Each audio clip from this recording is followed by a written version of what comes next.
My mother looked me dead in the eye and told me I was too fragile to run my own company, the same $120 million company my grandfather had just gifted me. Then she handed control over to her new husband. It left me with a question that I still can't shake. What's more dangerous, the enemy who declares war on you, or the traitor who claims to love you? Let me know what you think in the comments. My name is Ella Vance, and you will not believe what my grandpa did to help me take it all back. Come listen to my story. Looking back, you can almost always find the exact moment, the single crystalline second that splits your life into a clean before and a complicated, terrifying after. For me, that moment didn't arrive with a bang or a crash. It came on a warm Austin evening, carried on the scent of night-blooming jasmine and the gentle melody of a string quartet. It was the moment my grandfather handed me the world, and I felt the gilded bars of a cage begin to close around me. The party was for his 75th birthday, but like everything Arthur Vance did, it was less about him and more about the statement. Our family estate, a sprawling masterpiece of limestone and glass, nestled in the Texas hill country, felt like it was holding its breath, poised over the glittering expanse of Lake Travis below. The air was thick with the smells I knew like my own heartbeat, the sharp, clean scent of cedar from the surrounding hills, a smell that always reminded me of my dad, and the sweet, almost intoxicating perfume of the jasmine my mother insisted on planting everywhere.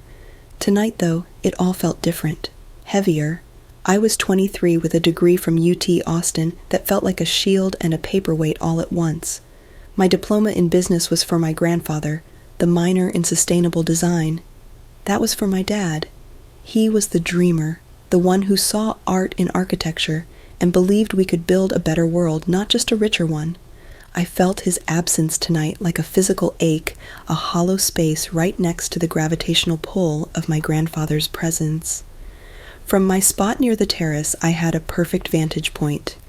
Arthur, my grandfather, was a titan, but he never moved like one. He wasn't holding court. He was drifting through the crowd, and I watched as he stopped to speak with a young woman, a summer intern from the R&D department. He wasn't just shaking her hand. He was leaning in his eyes, still so sharp and blue, twinkling with genuine curiosity as she spoke. He made everyone feel like they were the only person in the world. That was his power. Not the money, not the name, but that. Then my eyes found my mother. Laura Vance was a portrait of perfect, fragile elegance. Her silver dress shimmered, her diamonds caught the light, but it was all in armor. Ever since Dad died 10 years ago, she'd been searching for something to fill the silence, and her search always seemed to lead her to men who were my father's opposite. Men who were loud, where he was quiet, flashy where he was humble, which brought me to him, Gavin Sterling, her husband of 6 months. He stood beside her, a hand resting possessively on the small of her back. To everyone else he was perfect, a dream. His suit was a deep charcoal gray, tailored so precisely it looked like it was spun just for him. His smile was a weapon of mass charm, deployed with devastating accuracy. When he spoke, his voice was a low, confident purr that made people lean in. But I saw something else. I saw the way he moved through this party, not as a guest, but as an appraiser. His eyes weren't just taking in the scene, they were cataloging, assessing, and calculating the value of everything and everyone. My best friend from college, Sarah, sidled up to me holding 2 glasses of champagne. "Okay, on a scale of 1 to 10, how much does your stepdad look like he was grown in a lab to play charming billionaire in a movie?" she whispered, handing me a glass. I managed a weak smile. "I think they broke the mold with him," I said, my voice flatter than I intended. "He just glides," Sarah noted, taking a sip. "And your mom looks happy." She did, in a way. My mother laughed at something Gavin murmured in her ear, a bright tinkling sound that didn't quite reach her eyes. And in that moment I caught it. Gavin's gaze drifted over my mother's shoulder, past the crowd, and landed on the CEO of Helios Dynamics, our biggest and most ruthless competitor. It was just for a second, but the warmth in his expression vanished. It was replaced by a look of such cold, stark, transactional hunger that a chill went down my spine despite the warm Texas air. He wasn't looking at a rival. He was looking at a chess piece. Just then the gentle clinking of a glass quieted the crowd. My grandfather stood on the main terrace, silhouetted against a sky painted in fiery shades of orange and purple. "Thank you all for coming," Arthur began, his voice amplified just enough to carry across the lawn, still rich with authority. "They tell me I'm 75 years old. My body agrees, my mind is still deliberating." A ripple of polite laughter. "For 50 years I've had the privilege of building a company. We didn't build Vance Innovations to get rich, though that happened too." More laughter. "We built it to solve real problems, to believe that human ingenuity could create a sustainable future. That was the promise, and it's a promise that needs to be carried forward." His eyes scanned the crowd and found mine. My breath caught in my throat. A company needs new blood, a new heart. It needs a leader who understands not just the balance sheets, but the founding promise. He continued his gaze, holding me fast. "Ella, would you come up here, please?" 100 quiet conversations stopped at once. The world seemed to slow down. I remember the feel of the cool, smooth stone of the terrace under my feet as I walked towards him, my legs feeling unsteady. All I could hear was the hammering of my own heart. I stood beside him, bathed in the warm glow of the party lights. He took my hand. His was warm and steady. "I'm not just retiring," he said, his voice clear and unwavering. "Effective immediately, I am transferring my majority ownership, my voting shares, and the role of Chief Executive Officer of Vance Innovations to my granddaughter, Ella Vance." A collective gasp swept through the crowd, a sudden intake of breath that seemed to suck the air from my lungs. I saw it all in a dizzying flash, the stunned faces, the frantic whispering, the wide eyes of the company executives. My mother's smile didn't just freeze. It looked like a perfect porcelain mask that had just been struck, hairline fractures spreading from the corners of her mouth. But Gavin's reaction, that's the image that burned itself into my memory. For a fraction of a second, a single terrifying beat of a heart, the mask didn't just slip. It vanished. And what I saw underneath it wasn't surprise. It was pure, undiluted rage, a white-hot fury that contorted his perfect features into something ugly and unrecognizable. Then just as quickly it was gone, replaced by a practiced, beaming look of astonished delight. But I had seen it. I knew. Arthur pulled me into a hug, his embrace fierce and grounding. He whispered into my ear, his voice a low, urgent rumble meant only for me. "This is your legacy, Ella. Protect it." He let me go, and I stood there frozen, staring out at the sea of faces staring back at me. In that single breathtaking moment, I felt the crushing weight of a $120 million company settle onto my shoulders. I had just been handed the keys to the kingdom, and I knew with a certainty that chilled me to the bone that a target had just been painted on my back. The polite applause from the party faded away first, replaced by the low murmur of departing guests, then the distant sound of car doors closing. Finally, there was only silence. A heavy, expectant quiet that seemed to press in on the house, filling the spaces where laughter had been just an hour before. It was in that silence that Gavin suggested a private family chat. The words were casual, but the tone was not. My grandfather's study had always been my sanctuary, a fortress of worn leather old books and the comforting scent of his pipe tobacco. It was the room where he'd taught me to play chess, where I'd hidden to read novels when I was supposed to be studying, the one place I always felt safe. But tonight it felt like an interrogation chamber. The tall bookshelves seemed to lean, in the shadows in the corners felt deeper. My grandfather, looking suddenly every one of his 75 years, sank into his large leather armchair by the unlit fireplace, a silent, watchful presence. He didn't look tired from the party. He looked weary from what was to come. Gavin closed the heavy oak doors behind us, the soft click of the latch sounding like a cell door locking. He turned, and that brilliant, blinding smile was back in place. He started by walking over to the bar, pouring himself a small measure of amber liquid. Ella, truly. He began, his voice the very soul of reasonableness. A beautiful, beautiful gesture from Arthur. We are all so incredibly proud of you. He swirled the glass, the picture of relaxed confidence. My mother, perched anxiously on the edge of a love seat, nodded in vigorous agreement. But, Gavin continued, and there it was, the pivot, the one word that changed the temperature of the room. We do need to think about the transition, about stability, about market perception. He set his glass down and leaned against the desk, his arms crossed. He wasn't looking at my grandfather anymore. He was looking directly at me. Ella, you're brilliant, he said, his tone a silken glove hiding an iron fist. No one doubts that. But the market? It needs to see an experienced hand on the tiller during this crucial phase. A 23-year-old, no matter how gifted, taking the helm of $100 million company overnight? He let out a soft, sympathetic sigh. It could spook investors. Our stock could take a serious hit on Monday morning. My mother's voice rushed to fill the space laced with a familiar, fluttering anxiety. He's right, honey, she said, her hands twisting in her lap. Gavin has years of experience in management consulting. He understands all of this corporate world. He can guide the company, help you learn the ropes. It's for your own good. It's for the family. A cold, hard knot formed in my stomach. The words were hers, but the script was his. I could hear his careful coaching in every syllable. She wasn't seeing a power grab. She was seeing a safety net, a solution to a problem she hadn't even known existed 5 minutes ago, the problem of me. I stood up straighter, my hands clasped behind my back to hide their trembling. I appreciate the concern, I said, my voice steady, betraying none of the turmoil inside me. But Grandpa chose me. I've been interning at the company since I was 16. I know the projects, I know the people. Gavin's smile tightened just a fraction. Interning is not the same as managing a P&L statement, Ella, he countered smoothly.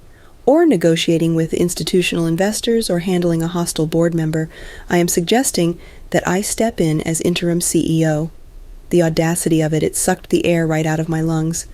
Just for a year, maybe 2. He continued, as if offering the most reasonable thing in the world.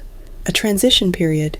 You would be chairwoman of the board, of course. You'd hold the title, the ownership, all of it. I would simply operate, steer the ship until you're ready to take full command. He wasn't asking. He was informing me of the new reality, one where I held the title, and he held all the power. No, I said. The word was quiet, but it landed in the silent room with the force of a gavel. Absolutely not. I looked to my mother, a desperate silent plea for her to see what was happening, to see the man she married for who he was, but her eyes didn't hold support. They held a frantic, pleading panic. She was terrified not of him, but of me, of the scene I was making, of the boat I was rocking. Gavin's facade finally evaporated. The charm vanished, and for the first time I saw the man I'd glimpsed on the terrace. His voice dropped, losing its velvet edge, becoming something hard and flat. This is a mistake, Ella. A big one, he said. You're being emotional and frankly ungrateful. My grandfather stirred in his chair, his quiet voice cutting through the tension like a blade. The decision has been made, Gavin, he said, his gaze fixed on my stepfather. It's Ella's company now. It was a command. A dismissal, and Gavin ignored it completely. It was perhaps the most shocking move of all. He turned his back on my grandfather, focusing all of his attention, all of his manipulative energy, on the weakest link in the room. Laura, he said, his voice softening again, becoming a tool of concern and gentle persuasion. Talk to your daughter. Make her see reason. My mother stood up, her face a mask of conflict. She walked towards me, her hands outstretched. Ella, please, she whispered, her voice breaking.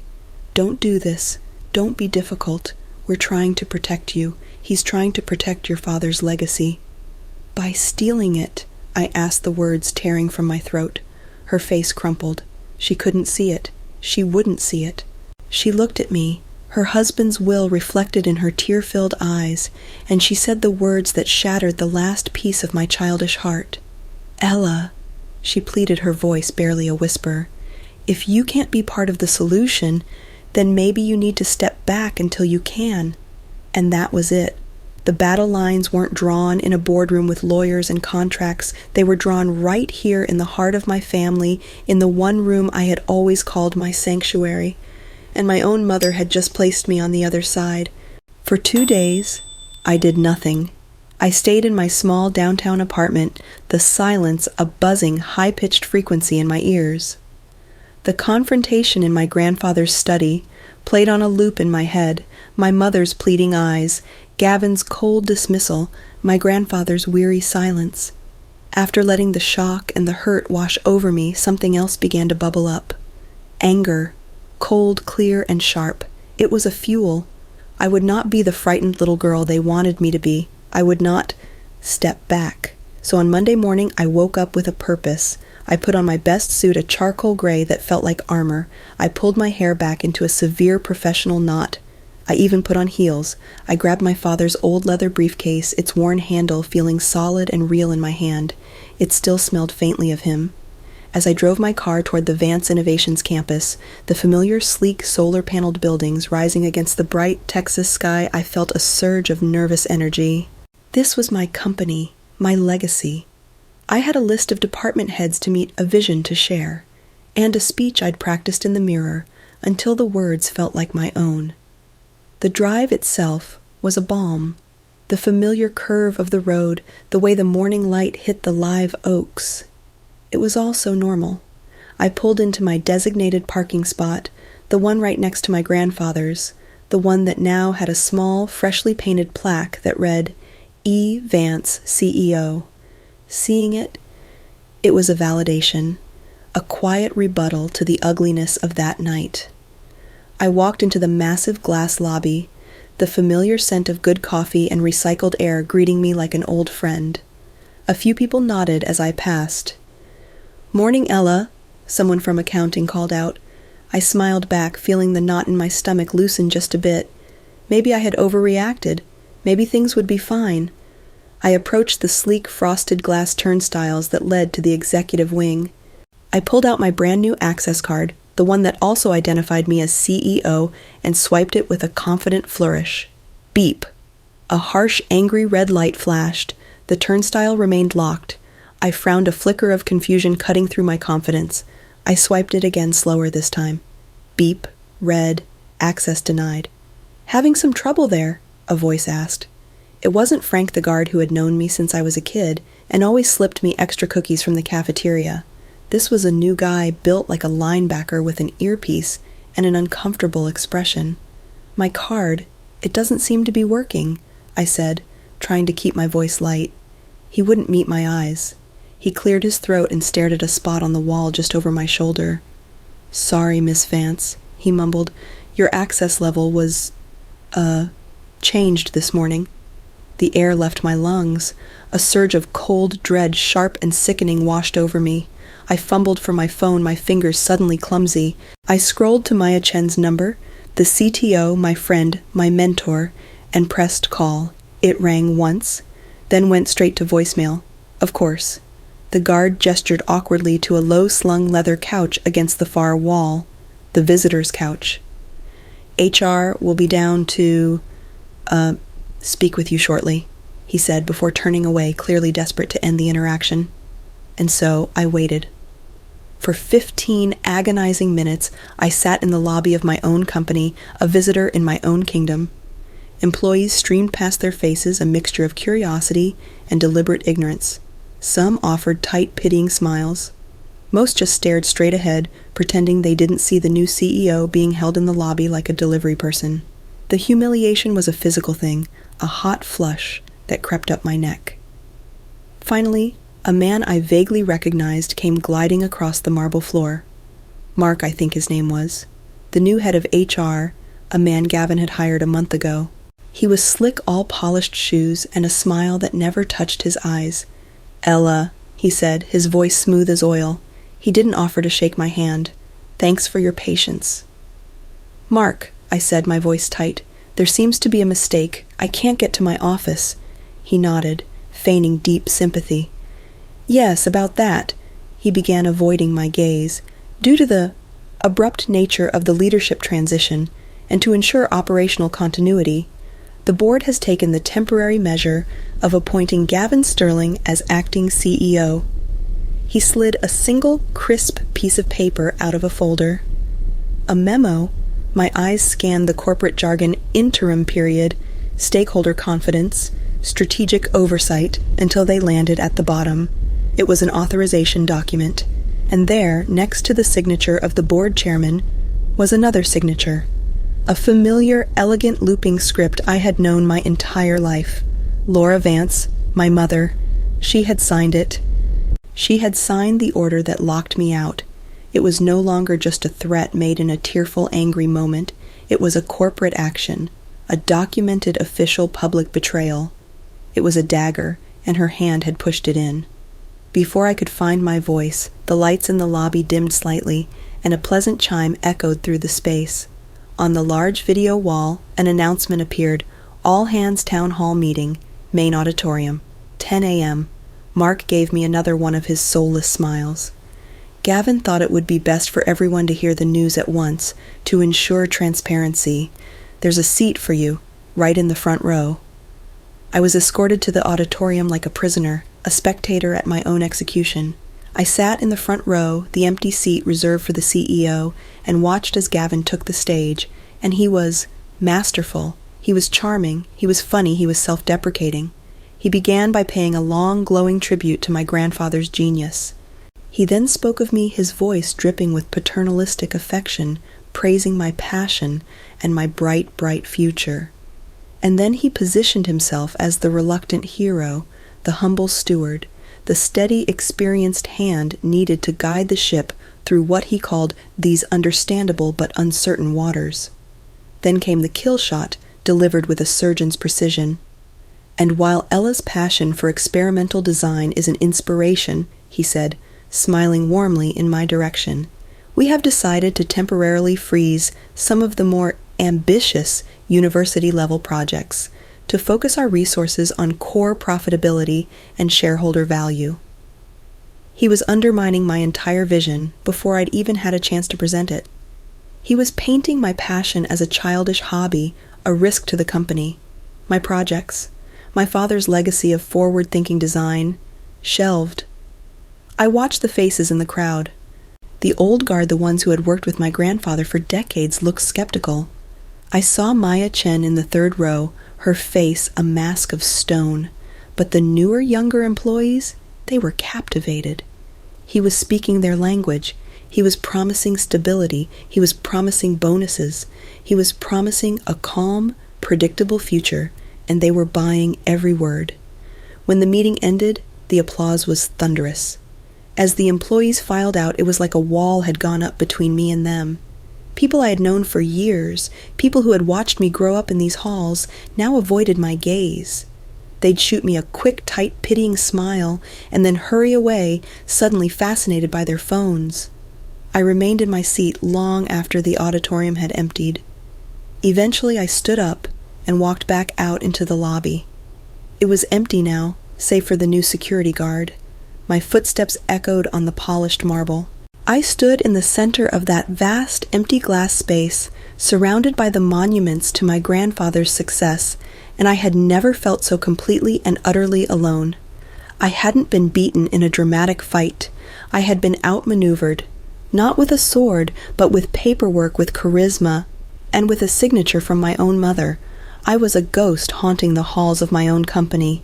The silence in my apartment was a physical thing. It was heavier than the warm Austin air outside my window, thicker than the dust motes dancing in the afternoon sun. My small downtown apartment, once my proud, independent sanctuary, had become my prison.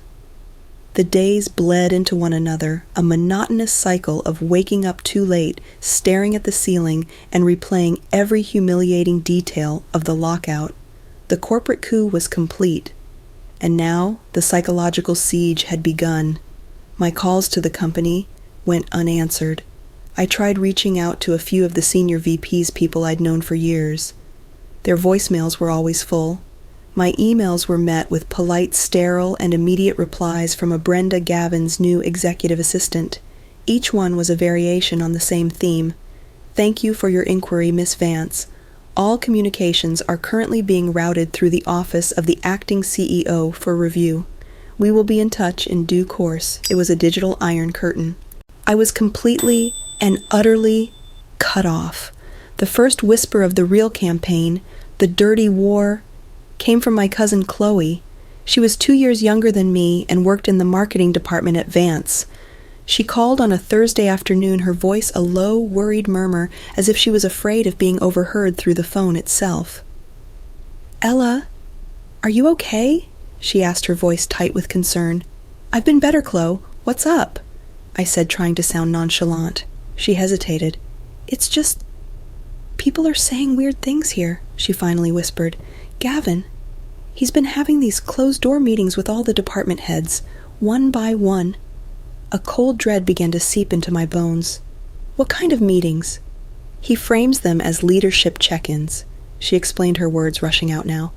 "But my boss told me he spends most of the time talking about you, expressing his concern for your well-being." "His concern?" I asked, my voice barely a whisper. "Yeah," Chloe said, and I could hear the disgust in her tone. "He's telling them that the shock of the announcement and the weight of the responsibility caused you to have some kind of breakdown, that you're emotionally unstable, fragile." The words hit me like stones. Fragile, unstable. It was poison, the kind of poison you can't see, the kind you can't fight. It was designed to be unverifiable, whispered in sympathetic tones behind closed doors. He was painting me as a hysterical young woman utterly unfit for leadership, a perfect dark contrast to his own image of calm, steady, masculine authority.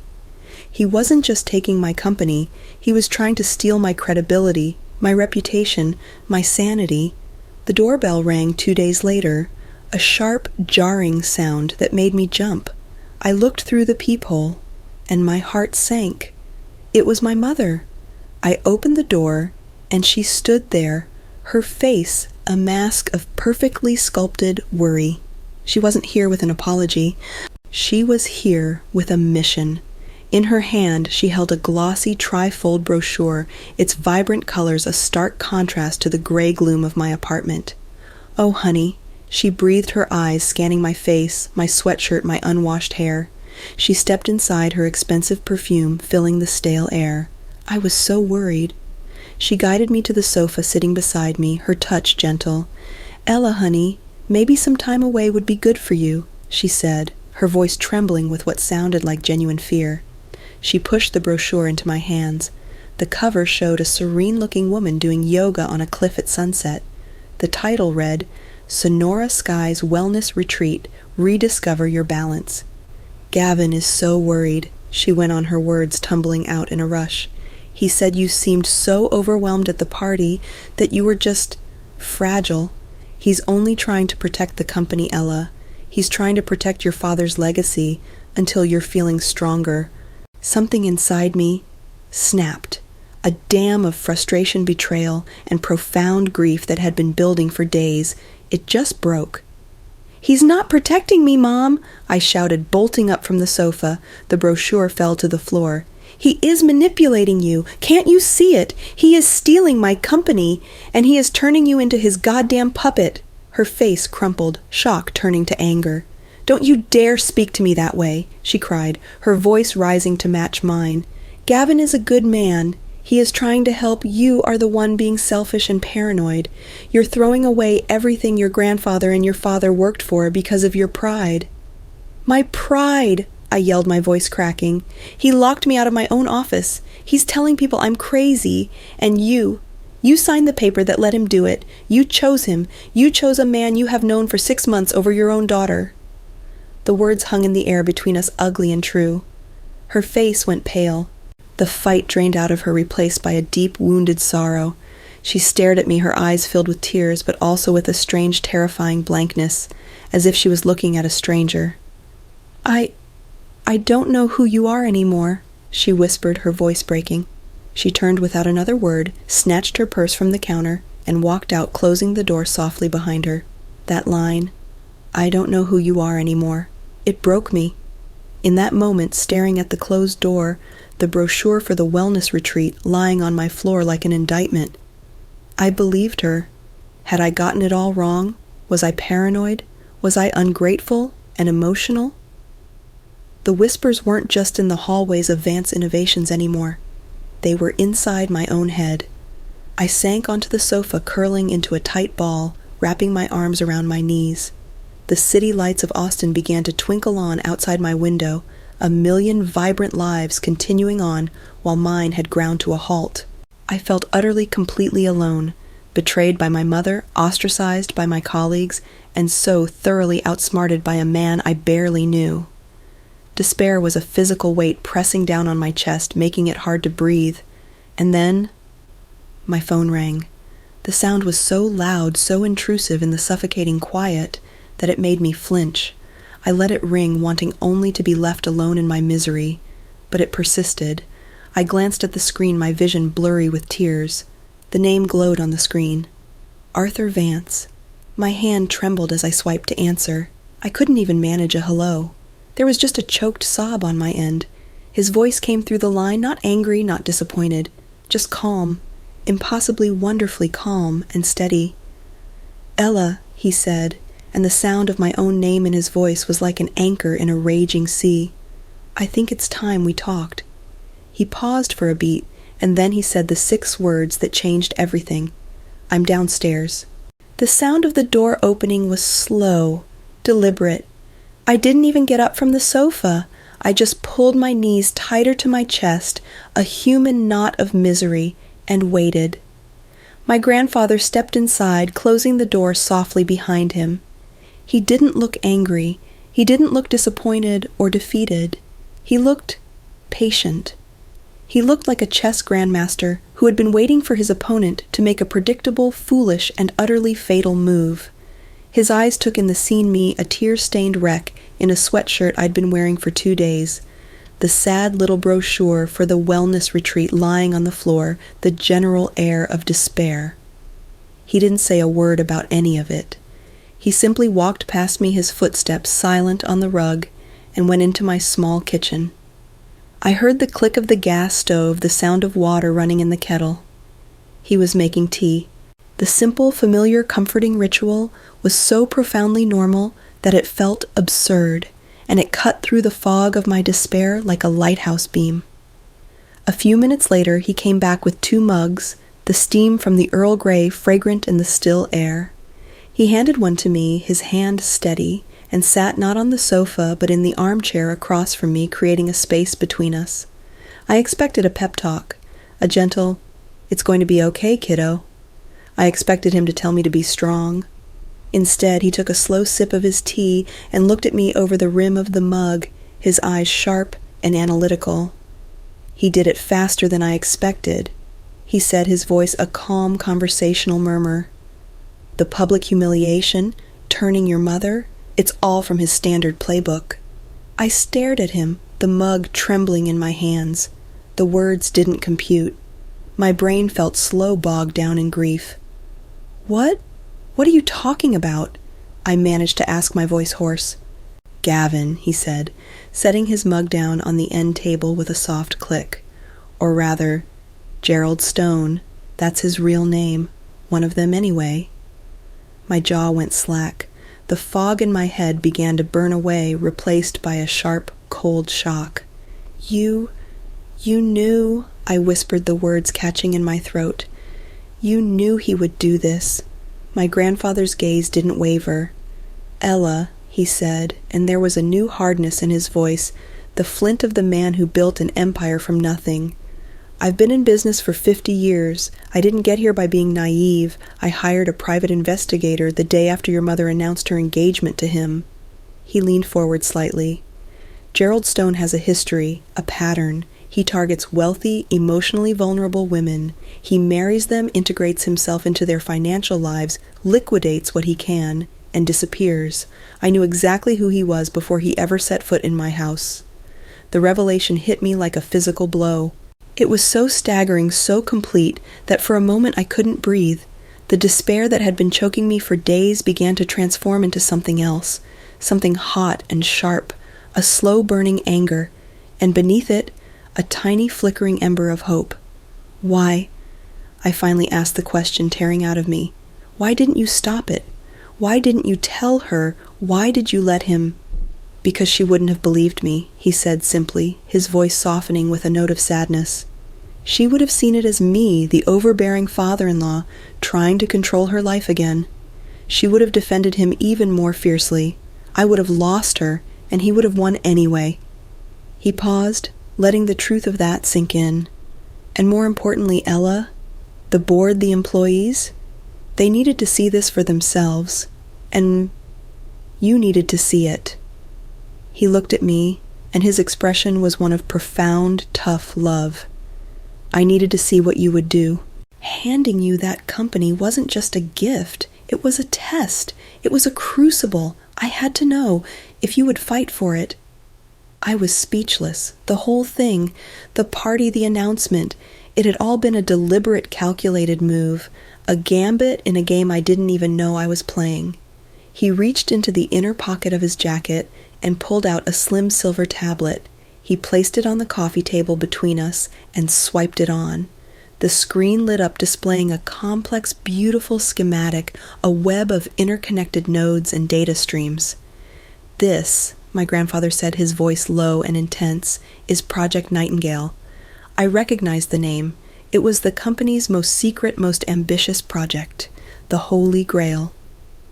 The whispers in the R&D department were that it was a predictive AI for managing smart grids.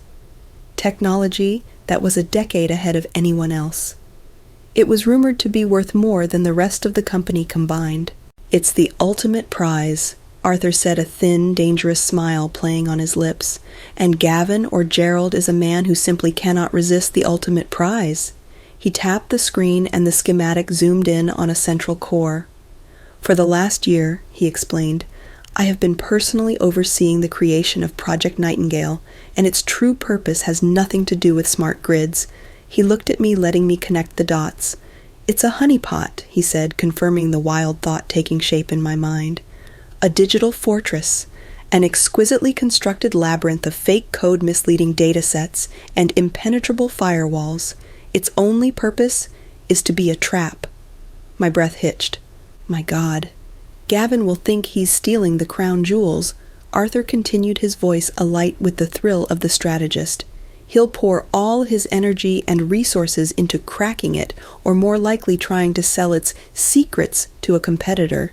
And every move he makes, every file he tries to access, every keystroke he types, every email he sends about it, is being logged, recorded, and time-stamped in a secure off-site server that only I can access. I stared at the glowing screen, then at my grandfather's face. The kind, gentle old man was gone. In his place was the architect, the grandmaster, the man who had built a trap so brilliant, so cold-blooded, and so complete that it took my breath away. The victim who had been curled up on the sofa just 10 minutes ago. She was gone now, too, burned away by the sheer audacious genius of his plan. In her place stood a strategist, a warrior, an ally. I looked him square in the eye, my voice clear and steady for the first time in days, and I asked the question that changed everything. What's the next step? My grandfather smiled at my question, a real smile this time, the grim strategist momentarily replaced by the proud old man I knew so well. The next step, he said, tapping the silver tablet, is to arm you, not just with a plan, but with the key. The atmosphere in my apartment had transformed. What was a cell of despair just an hour ago had become a war room. The half-empty mugs of tea on the coffee table were no longer signs of neglect, but artifacts of a strategy session. The air, once stale with misery, now crackled with a dangerous, focused energy. Gavin thinks in terms of brute force, Arthur explained, his voice low and conspiratorial. He thinks in algorithms, backdoors, and passwords that can be hacked. He would never think to look for the key in a memory. He explained that the final vault inside Project Nightingale, the one containing all the evidence, the one that would not just expose Gavin, but legally incinerate him, was protected by a system he had designed himself. He called it the memory key. It wasn't a password. It was a sequence, a living key that couldn't be written down or stolen. To unlock the final data vault, he said, his eyes gleaming with intellectual pride, you must answer a sequence of 5 questions. The answers are not stored on any server in the world. They exist only in your head. The system then cross-references your typed answer with a vocal biometric analysis of your spoken answer, measuring microtremors in your voice to ensure it's not just the right answer, but that it's you answering it. It was technologically brilliant, elegantly paranoid, and so deeply personal it made my heart ache. We need to do a test run, he said softly. You need to be ready. He turned the tablet to face me, and a simple, clean interface appeared. A single line waited for an input. He looked at me, and his voice was gentle. First question, he said. What was the 3-word phrase your dad wrote on the blueprint for the very first treehouse he built for you? I closed my eyes, and just like that, I wasn't in my sterile downtown apartment anymore. I was 8 years old. I could smell the sharp, clean scent of freshly cut pine and sawdust. I could feel the summer sun on my neck and hear my father's deep, rumbling laugh as I struggled to hold a hammer. He unrolled the blueprint on the grass, a grand, ambitious plan full of secret trapdoors and a rope ladder, and there at the top, in his familiar, messy architectural scrawl, he had written it.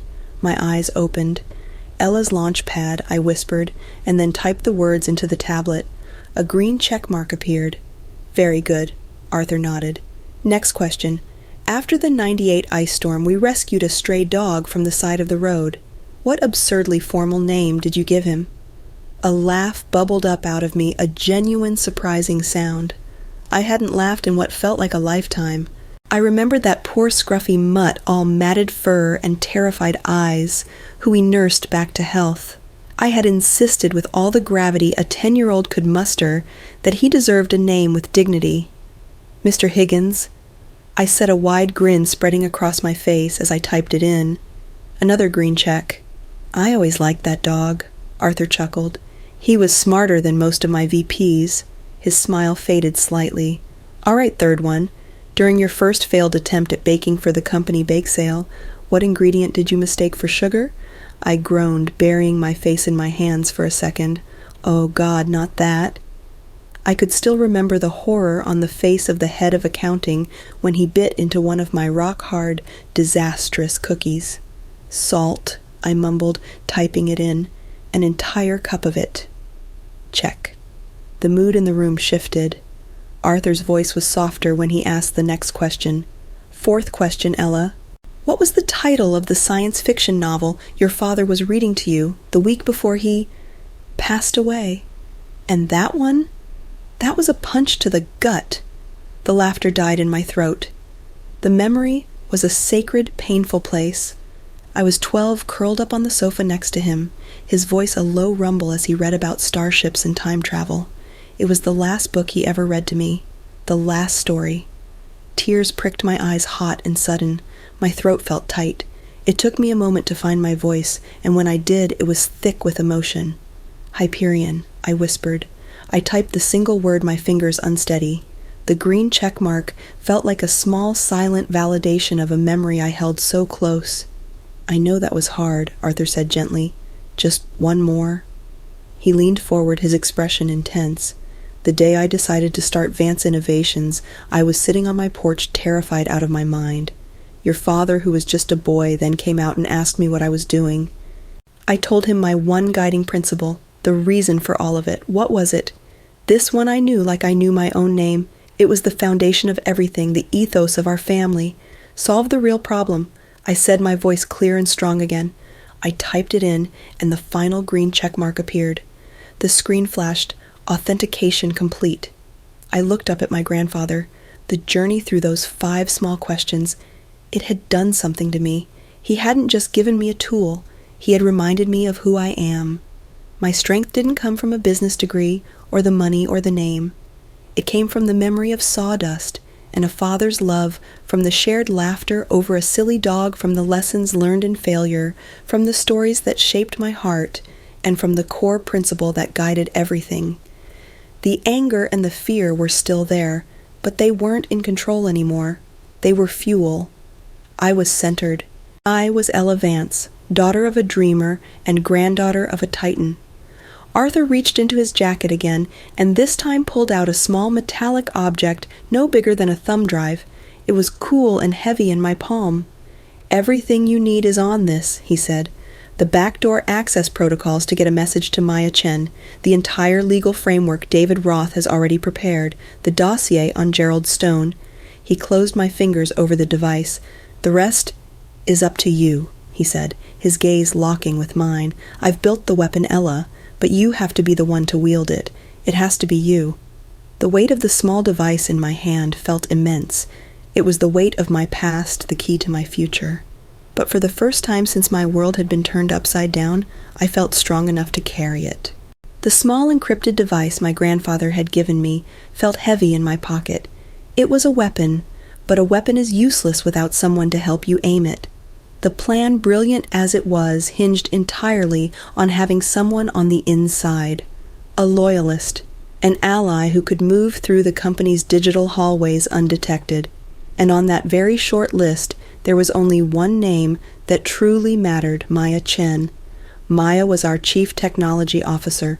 She was a genius, a woman who could see the beauty in clean code and the elegance in a perfectly designed system. She'd started as a junior engineer under my father, and my grandfather had mentored her for 15 years. She was fiercely loyal to the company's vision. But she was also a woman of logic, a pragmatist. She had 2 kids in college and a mortgage on a house in a quiet suburban neighborhood. Approaching her wasn't just risky, it was reckless. If she refused, if she felt it was her duty to report my conspiracy to the acting CEO, the entire plan would be dead before it even began. Any digital communication was out of the question. Gavin was almost certainly monitoring every email, every text, every call I made. I had to do this the old-fashioned way, face to face. For 2 mornings I sat in my car across the street from a small independent coffee shop in South Austin called The Daily Grind. It had mismatched furniture and a mural of Willie Nelson on the wall. It was miles from the corporate campus, and according to my memory of her habits, it was where Maya stopped for her morning latte before work. I felt like a spy in a cheap thriller, my heart pounding a frantic rhythm against my ribs as I scanned each person who walked through the door. This had to work. On the 3rd morning, I saw her. She strode in already on her phone, her movements sharp and purposeful. I took a deep breath, got out of my car, and walked inside the little bell over the door, announcing my arrival with a cheerful jingle that felt entirely out of place. I found her at the counter waiting for her order. "Maya," I said, my voice steadier than I felt. She turned, and her face registered a flicker of surprise, which was immediately replaced by a cool professional mask. Her eyes did a quick, almost imperceptible scan of the coffee shop, checking to see who else was there. "Ella?" she said, her voice polite but distant. "This is a surprise." It was clear she was deeply uncomfortable being seen with me. The whispers had found her. "Can we talk for a minute?" I asked. She hesitated, her gaze flicking towards the door. "I have a meeting." "5 minutes," I pleaded. "That's all I ask." With a reluctant sigh, she nodded. We found a small wobbly table in a dark corner. The air between us was thick with unspoken words. I started by appealing to her loyalty to my grandfather, to my father, to the company they had built together. I could see in her eyes that it wasn't enough. The rumors had done their damage. She saw the exiled, unstable heiress, not the rightful CEO. "Ella," she said, cutting me off gently but firmly, "I have the utmost respect for your grandfather. You know that. But the board has made a decision to ensure stability. My responsibility, my legal and fiduciary duty, is to the company, to the acting leadership." My heart sank. He had her, not through loyalty, but through process, through logic. I realized then that I couldn't just ask for her trust. I had to earn it. I had to give her something that no rumor could refute. I leaned forward across the small table, lowering my voice to a whisper. "This isn't about loyalty, Maya. It's about a specific piece of hardware," I said. "Ask your lead engineer about the Kalman filter anomaly. in the Project Nightingale simulation data from last quarter. Her eyes widened. It was a small, almost imperceptible change, but it was everything. Her professional mask didn't just crack, it shattered. This wasn't a rumor. This wasn't office gossip. This was a hard, technical fact. A deep-level classified anomaly that only a handful of people on the planet were supposed to know about. The cautious executive vanished, and the brilliant, curious engineer took her place. How? She breathed, her voice dropping to match mine. How in God's name did you know that only Arthur and I saw that final report? My grandfather has been preparing for this, I said, pressing my advantage. He has a plan to protect the company, and I need your help. You are the only one who can control the digital side of this. I saw the war happening behind her eyes. The engineer who was fascinated versus the executive who was terrified. This is crazy, Ella, she whispered, shaking her head. This is corporate espionage. It's illegal. I could go to jail. I have kids, a family. And in 6 months you'll have a job looking for R&D funding that no longer exists. I shot back, my voice low and urgent. Maya, listen to me. Gavin doesn't understand what we do. He doesn't care about innovation. He sees our technology, your life's work, as a commodity on a balance sheet to be sold off to the highest bidder. He will gut the R&D department within a year. This isn't just about saving my inheritance. This is about saving the soul of the company you helped build. She stared down into her untouched latte, her fingers tracing the rim of the cup. The silence stretched on thick with the weight of her decision. My entire future, my grandfather's entire plan, hung in the balance in this quirky little coffee shop. She looked out the window at the morning traffic, at the ordinary people going about their ordinary lives. Then she looked back at me, her dark eyes clear and resolved. Okay, Ella, she said, her voice firm. I'm in. She took a deep breath. But if this goes sideways, we both go down. It wasn't a cheer. It wasn't a celebration. It was a pact made in a dark corner over cold coffee. A reluctant alliance was formed. I finally had my inside woman. The next step was to give her the tools she needed to help me spring the trap. The next 48 hours were a masterclass in controlled chaos. My apartment, once a prison of despair, had become a remote command center. My life shrank to the 4 walls of my living room and the glowing screen of the encrypted messaging app my grandfather had installed. The plan was in motion, and Maya Chen was a far more daring field operative than I could have ever hoped for. Our strategy was two-pronged, a simple and elegant pincer movement designed to exploit Gavin's 2 greatest weaknesses, his arrogance and his greed. The first part of the plan was to stonewall him. Our first exchange was simple. A message from Maya appeared on my screen devoid of any pleasantries. Gavin demanded a full project review for Nightingale, a desk-side briefing, tomorrow morning. My fingers trembled as I typed back, my heart hammering. What do we do? Maya's reply was almost instantaneous. Relax. I'm handling it. The next day she sent a follow-up. Briefing complete. He seemed unsatisfied. I later learned from her that she had shown up with a team of 2 senior engineers and proceeded to brief Gavin for 2 solid hours on the theoretical quantum mechanics behind the AI's fictional processing core. She had buried him in 300 pages of academic papers and complex equations. She had drowned him in data so technical and so useless that he couldn't admit he didn't understand a word of it without revealing his own profound ignorance.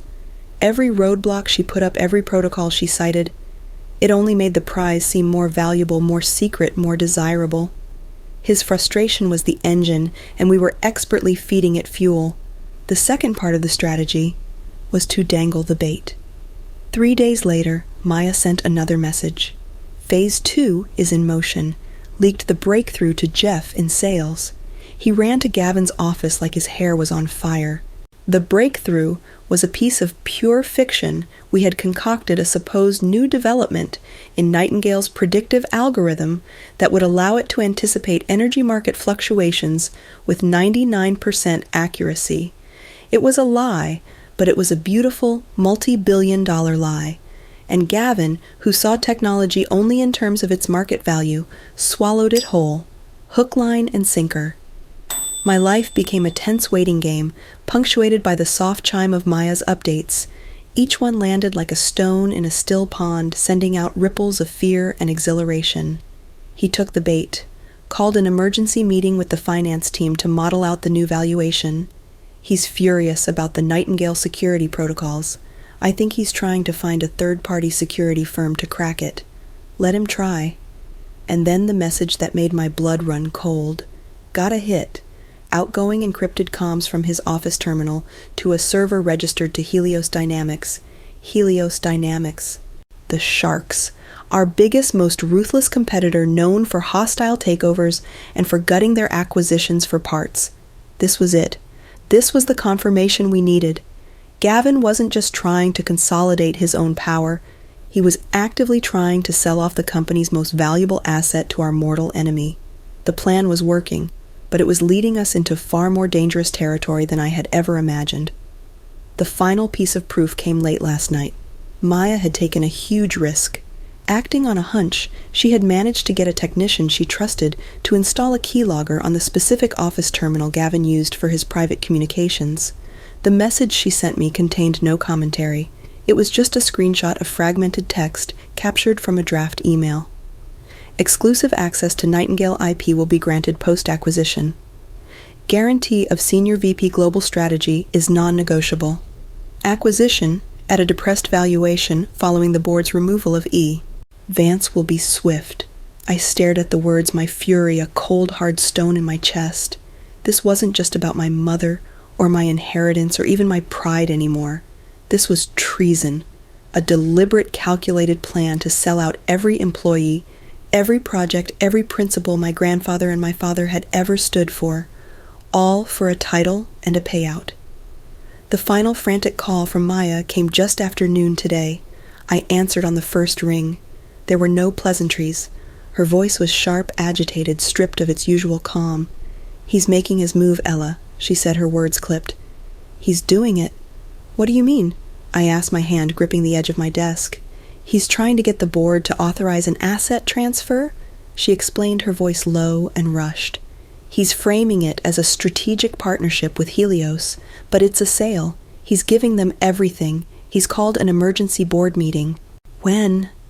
I breathed, my heart feeling like it was going to beat its way out of my chest. "Friday," she said. "This Friday, at 10 a.m. Friday. Today was Wednesday. The trap we had so carefully set, the one we thought we would have weeks to spring, had just snapped shut on us." Gavin, blinded by his own spectacular greed, was walking right into the cage, and we had exactly 48 hours to prepare for the final confrontation.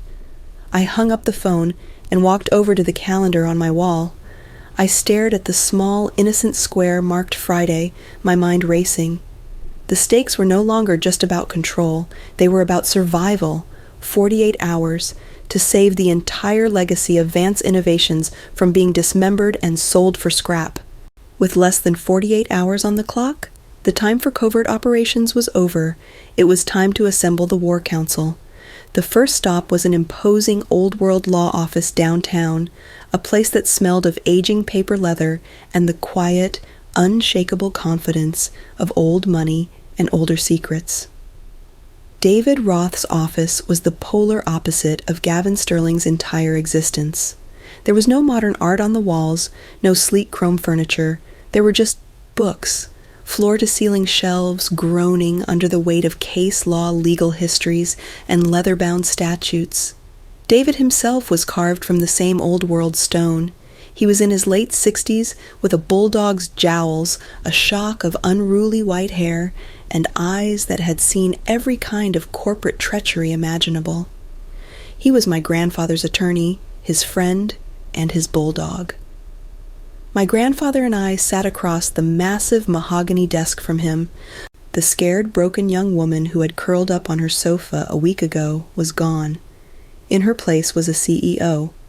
I laid out the evidence Maya had gathered, the keylogger data, the timeline, the clear-as-day conspiracy with Helios Dynamics, with a calm, cold precision that I didn't know I possessed. I didn't embellish. I didn't get emotional.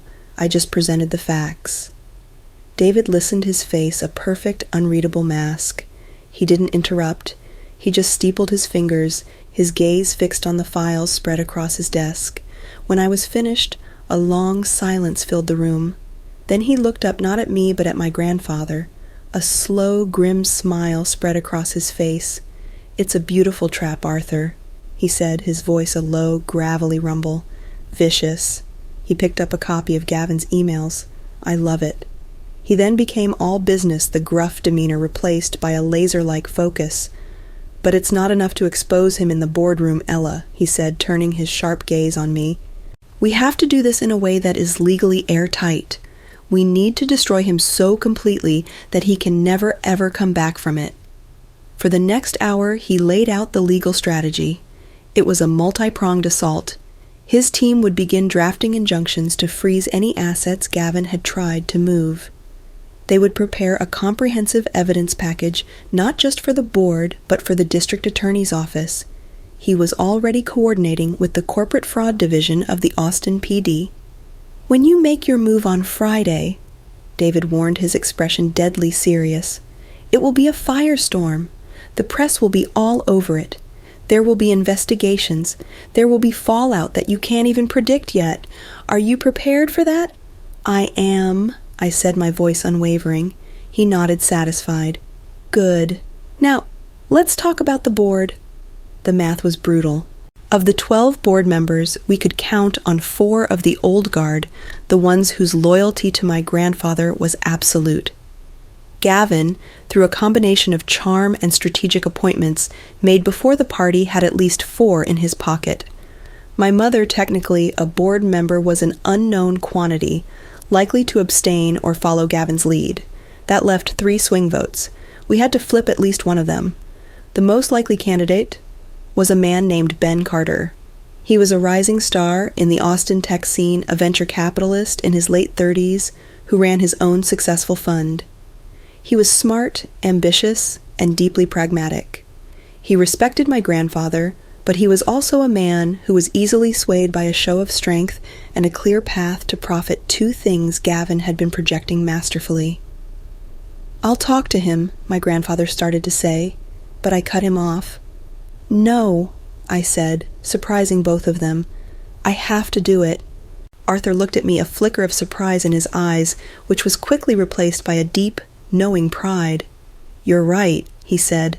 "He needs to see the future of the company, not its past."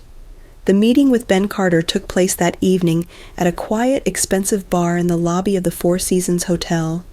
The kind of place with low lighting and hushed conversations where deals were made over $15 cocktails. This was my test, my final exam. Ben was exactly as I expected, impeccably dressed sharp and with an aura of restless energy. He was polite, offered to buy me a drink, but his eyes were analytical. He was sizing me up. I didn't start with Gavin. I didn't start with accusations or boardroom drama. That would have been a fatal mistake. He would have seen it as petty family infighting. Instead, I started with my vision. I pulled out my tablet. "Ben," I said, my voice calm and confident, "forget everything you've heard for a minute.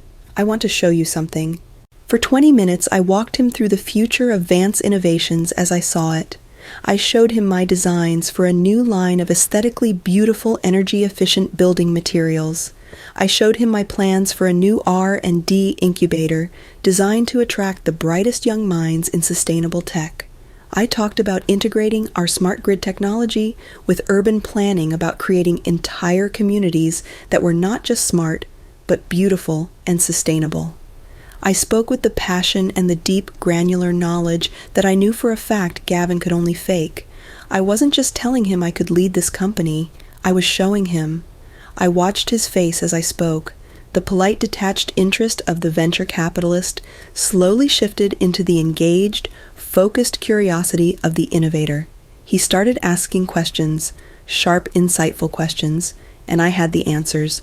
When I was finished, I put the tablet away. I didn't ask for his vote. I didn't plead my case. I just looked him in the eye. "The board has a choice on Friday, Ben," I said quietly. "They can vote for a man who sees this company as an asset to be stripped down and sold for parts, or they can vote for a future built on the exact same principles of innovation that got us here in the first place." He stared into his drink for a long moment, swirling the ice. The clinking sound was the only thing breaking the silence. Finally, he looked up at me, his expression unreadable. "You've given me a lot to think about, Ella," he said. And that was it. He didn't commit. He didn't offer any hint of which way he was leaning. I left the hotel and walked out into the warm, humid night, the sound of the city buzzing around me. I didn't know if I had succeeded. The entire plan, my grandfather's brilliant, vicious trap, the future of my company, it all now hinged on the decision of one man, and I had no idea what he was going to do. The tension was at its absolute peak as the clock ticked down to Friday morning. The last 24 hours were a blur of distilled tension. Sleep was a foreign country I couldn't visit. Food tasted like ash in my mouth. I spent the night at my grandfather's estate, the sprawling house where this whole nightmare had begun, feeling the ghosts of that birthday party in every room. We ended up, inevitably, in his study. The room of the first confrontation was now our command center. We didn't talk much. There was nothing left to say. We just sat in a comfortable, heavy silence while the final pieces of the war machine were bolted into place. David Roth's voice, gravelly and certain, crackled through the speakerphone on the desk. "The injunctions are ready to file the second you give the word," he confirmed. "The DA's office is briefed. They're waiting for my call." My grandfather just grunted his approval. As the call ended, a final encrypted message from Maya appeared on my phone. Just a few chilling words. "He's confident. He thinks he has the votes. See you tomorrow." So did we. The knowledge that everything hinged on a handful of votes on the decision of one man I couldn't read was a physical weight. It settled deep in my gut, a cold, hard knot of fear.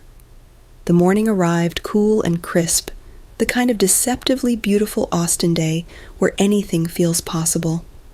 But as we drove toward the city, the familiar sleek lines of the Vance Innovations headquarters didn't look inspiring. They looked alien, hostile, a fortress I was about to lay siege to. The knot in my stomach tightened with every mile. My grandfather and I rode the Silent Express elevator to the top floor.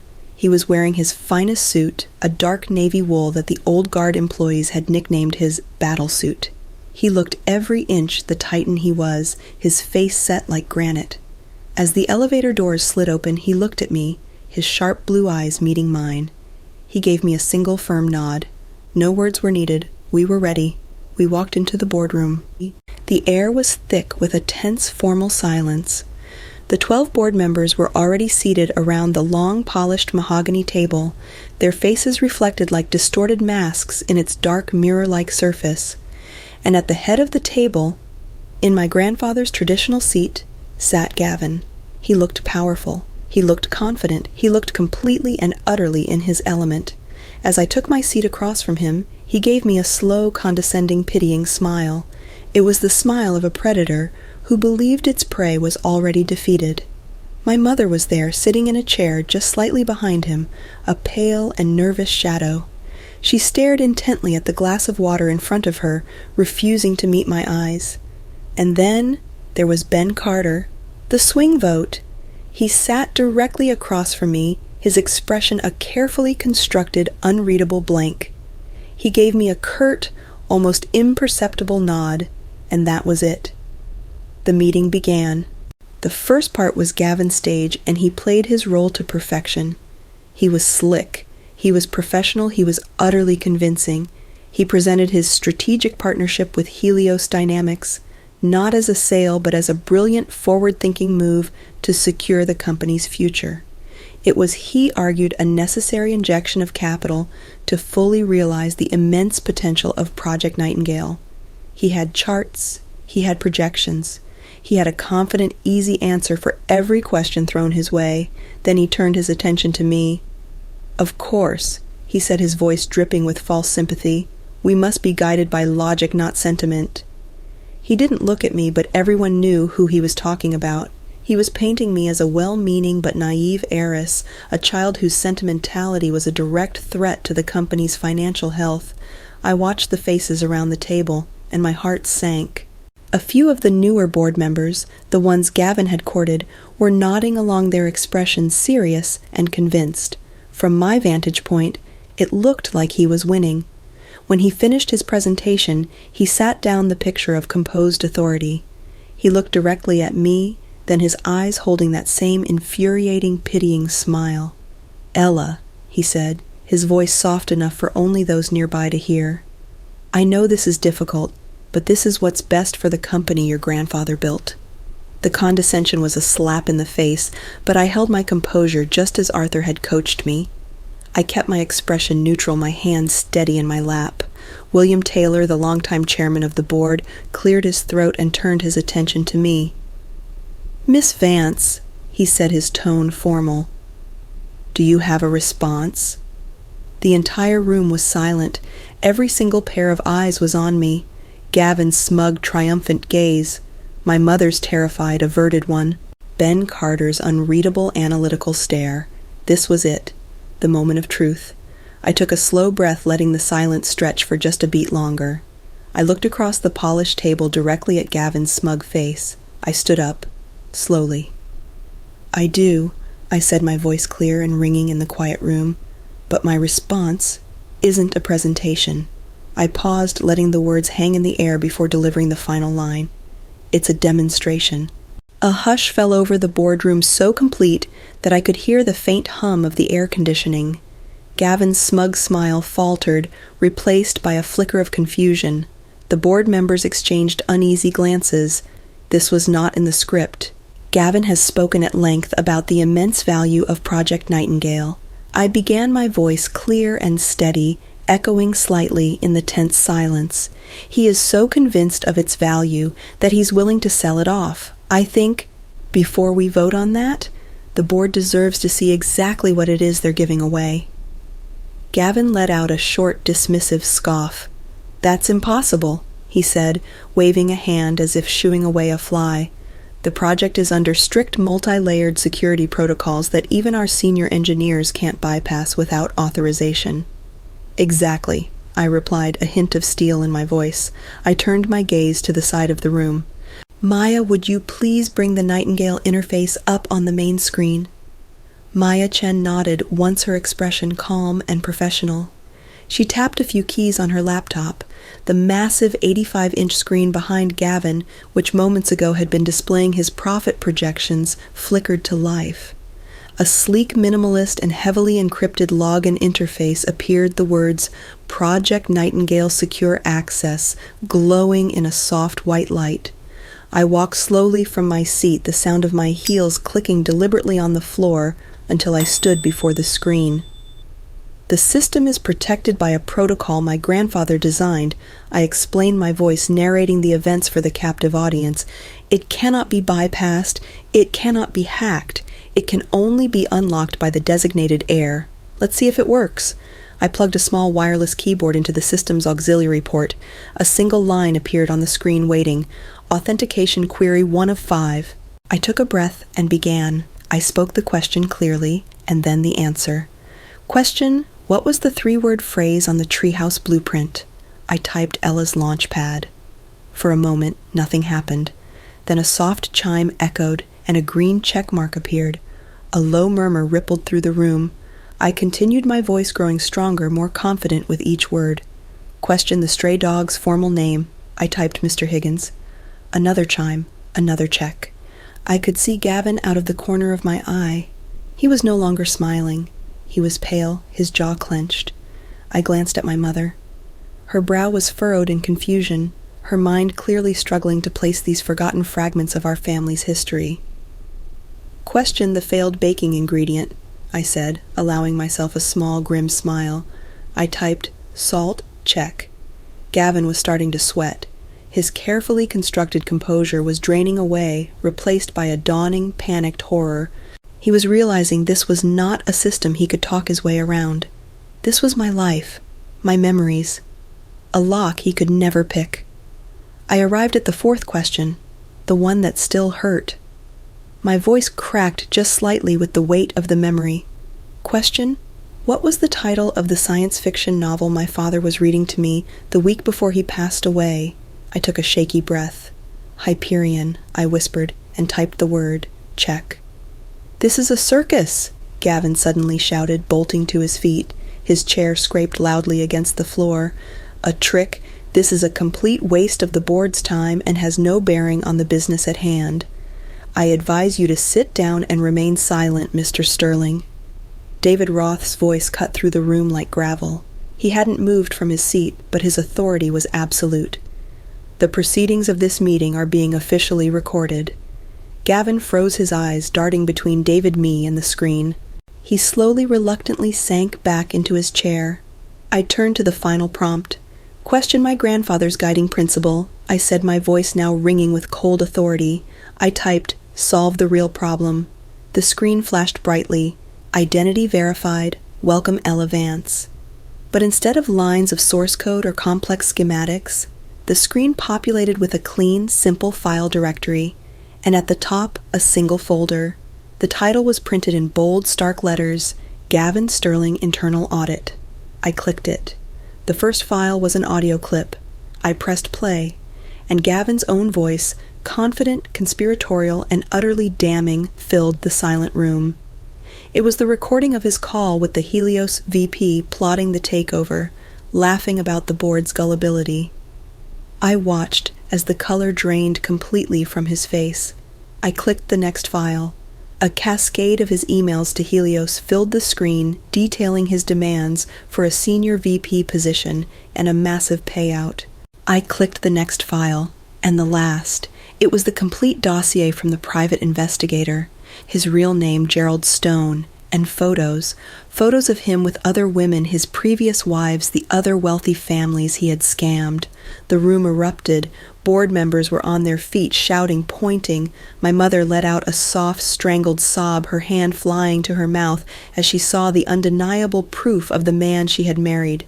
Ben Carter, the swing vote, was staring at the screen, his mouth agape, his face a mask of wide-eyed, horrified understanding. As you can see, I said, my voice cutting through the chaos like a razor, Project Nightingale's true purpose was never to be an asset. It was a diagnostic tool. I turned to look directly at the broken man at the head of the table, and it has found a cancer at the heart of this company. In a final desperate act, Gavin lunged across the table, his hands reaching for the keyboard to shut it all down, but he never made it. The boardroom doors swung open with force. 2 Austin police detectives in suits strode in, followed by 4 uniformed officers. They moved with a calm, deliberate purpose that silenced the room instantly. David Roth had made the call the second I had opened the first file. One of the detectives walked directly to the head of the table, his eyes locked on Gavin. Gerald Stone, he said, his voice hard and official, also known as Gavin Sterling, you are under arrest for conspiracy to commit corporate espionage and wire fraud. I watched, feeling strangely calm, as they pulled his hands behind his back, and the cold metallic sound of handcuffs clicking shut echoed in the silent room. I saw the utter disbelief, the complete and total ruin on his face as they led him past me. His perfect suit was rumpled. His perfect life was over. In that moment, I didn't feel triumph. I didn't feel joy. Just a quiet, grim, and profound sense of justice. The chaos that followed Gavin's arrest wasn't loud. It was a stunned, breathless, controlled chaos. The police were efficient and discreet, but the void they left behind was vast. The boardroom felt like a vacuum, all the energy sucked out of it, leaving behind a collection of shell-shocked executives staring at the damning evidence still frozen on the screen. William Taylor, the gray-haired chairman of the board, was the first to find his voice. He slowly took off his glasses, polished them with a handkerchief, and put them back on his gaze, settling on me. There was no pity in his eyes anymore. There was only a deep, profound respect. "Well," he said, his voice raspy. He cleared his throat. I believe we need to re-vote on the matter of the chief executive officer. It was a formality, a restoration. David Roth called the motion, and one by one hands went up around the table, the old guard, the new appointees, and finally Ben Carter, who looked me directly in the eye and gave a firm, decisive nod. It was unanimous. I was officially, and this time legitimately, the CEO of Vance Innovations. As the meeting formally adjourned, a small figure remained by the wall, seemingly frozen in place. My mother. She looked small and broken and utterly lost. As people began filing out, murmuring their congratulations and apologies to me, she slowly, hesitantly approached. Her face was ravaged by tears. Her perfect makeup ruined her shame, a tangible aura around her. "Ella," she began, her voice a raw, broken whisper. I am so sorry." She shook her head, a fresh wave of tears spilling down her cheeks. "I was a fool. A blind, arrogant fool. I let him—" She couldn't finish the sentence, her voice catching on a sob. And in that moment, looking at her, all the anger I had been carrying for weeks, it just dissolved. It felt heavy and useless. I didn't see a traitor. I saw a victim. Another one of his marks, just one who happened to be my mother. Without a word, I closed the distance between us and wrapped my arms around her trembling shoulders. She collapsed against me, her body shaking with the force of her weeping. "We'll figure it out, Mom," I whispered into her hair, holding her tight. "We'll figure it out." It wasn't forgiveness. Not yet. Forgiveness was a destination we were a long way from reaching. But it was a map. It was a path. It was a beginning. The next few weeks were a blur of 18-hour days, but it was a good kind of blur, the kind filled with purpose. I didn't just occupy the CEO's office, I earned it. My first official act was to call my own all-company meeting. I stood on the same stage where Gavin had so masterfully tried to dismantle me, but I didn't mention his name once. There would be no gloating, no talk of the past. I spoke only of the future. For the last few weeks, I told them, my voice ringing with a confidence I was just starting to feel, we have been focused on a distraction. Today, that distraction is over. Today we get back to work. Today we get back to solving the real problem. I immediately reinstated my sustainable design projects. I went even further, securing the funding for the R&D incubator I had described to Ben Carter, a place for our brightest minds to pursue their most ambitious ideas without the pressure of immediate profitability. I didn't lead from behind a desk. I walked the floors of the engineering labs.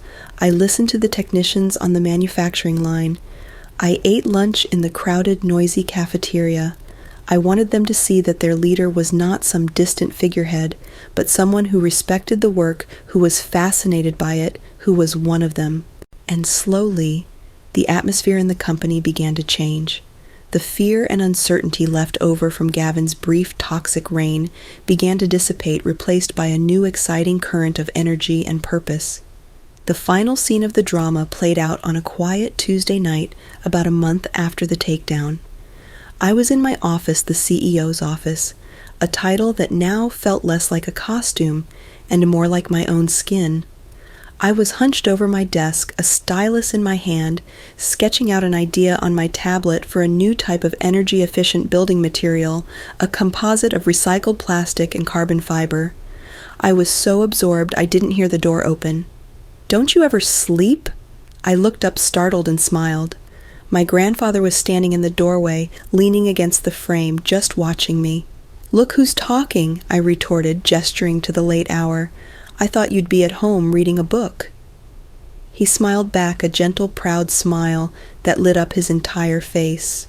"I came to tell you I'm taking a long vacation," he said. "Booked a fly fishing trip in Patagonia, somewhere with absolutely no cell service." He stepped into the office, his gaze sweeping around the room.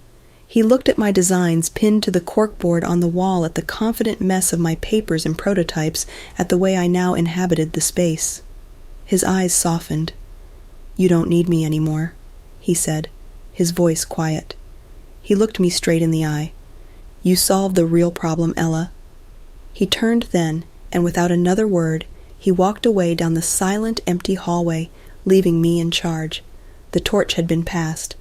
I stood up and walked to the panoramic window, looking out at the glittering, sprawling tapestry of the Austin skyline.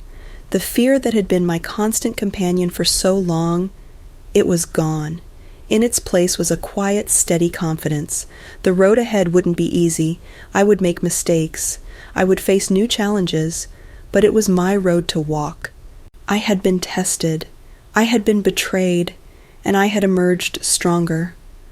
Looking out at the city lights, I knew with a certainty that settled deep in my soul. This wasn't the end of the story. This was the first day of the rest of my life. That final quiet moment in my office, looking out at the city, that wasn't really an ending. It was the beginning of the real work, winning the battle as dramatic as it was turned out to be the easy part, learning to rule the kingdom in peace. Now that was a different challenge entirely. The story I've shared with you isn't just about a company or money or even a villain getting what he deserved. It's about what happens when your world is shaken to its very foundation and what you find in the rubble. And I found a few hard-earned truths I wanted to share with you. The first is about betrayal. It's easy to think of betrayal as a simple act of malice, but I've learned that it's usually far more complicated than that. My mother's betrayal didn't come from a place of hate. It came from a place of fear, from her own insecurities, which a predator like Gavin knew exactly how to exploit. Forgiving her wasn't about excusing what she did. It was about me choosing to understand the weakness that led her there, and refusing to let her mistake continue to poison my own heart. It was the hardest work I've ever had to do. I have to wonder, have you ever been faced with a situation like that where forgiving someone was less about them and more about freeing yourself? I'd be interested to hear how you navigated it in the comments. The second lesson is something my grandfather knew all along. Strength isn't a gift. The company was a gift, but the strength to lead it was forged in that lonely apartment, in the humiliation of that town hall, in the fight to be heard. It was forged in the crucible of doubt. We all want to feel strong all the time, but true strength isn't the absence of fear. It's the quiet decision to act in spite of it. My real inheritance wasn't the stock certificate. It was the memory key. It was the reminder that our history, our triumphs, our failures, our scars isn't our weakness. It's our source code. It's the one thing no one can ever take from you.